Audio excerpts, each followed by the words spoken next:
Hanumantha ಚಲವಾದಿಯವರ ಸಾರಥ್ಯದಲ್ಲಿ ಭೀಮಧ್ವನಿ news 7.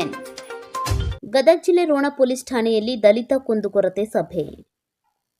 Ron police ಠಾಣೆಗೆ ನೂತನ PSI ಆಗಿ ನೇಮಕಗೊಂಡ ಪ್ರಕಾಶ್ ಬಣಕಾರಿಯವರ ನೇತೃತ್ವದಲ್ಲಿ ದಲಿತ ಕುಂದುಕೊರತೆ ಸಭೆ ಏರ್ಪಡಿಸಲಾಗಿತ್ತು. ಕುಂದುಕೊರತೆ ಸಭೆಯ ಅಧ್ಯಕ್ಷತೆಯನ್ನು ಸಿಪಿಐ ಶಿವಾನಂದ ಬೆಳಗಿ ವಹಿಸಿಕೊಂಡಿದ್ದರು.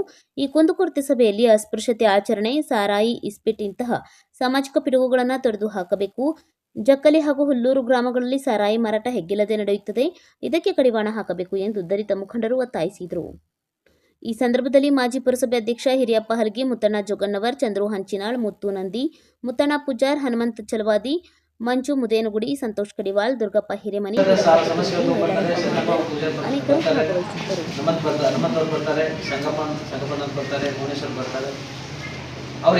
ಗೊತ್ತಿರಲಿಲ್ಲ, ಅಂದಾಜ್ ಆಗಲಿಲ್ಲ ಅಂತಂದ್ರೆ ಅವ್ರು ಹೆಂಗೆ ಯಾವ ಮಟ್ಟಕ್ಕೆ ಇದ್ದಾರೆ ಅಂದ್ರೆ ತಾಲೂಕಲ್ಲಿ ದಲಿತರಷ್ಟೇ ಸಮಸ್ಯೆ ಅಲ್ಲ, ಬೇರೆ ಯಾರು ನಮ್ಮವ್ರ ಸಮಸ್ಯೆ ಬೇರೆ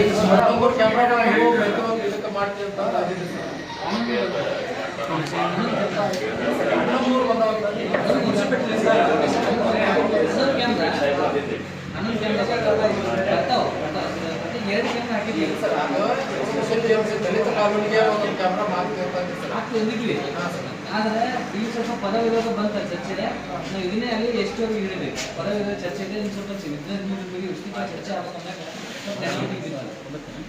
ಅವಾಗ ಸ್ಟಾಪ್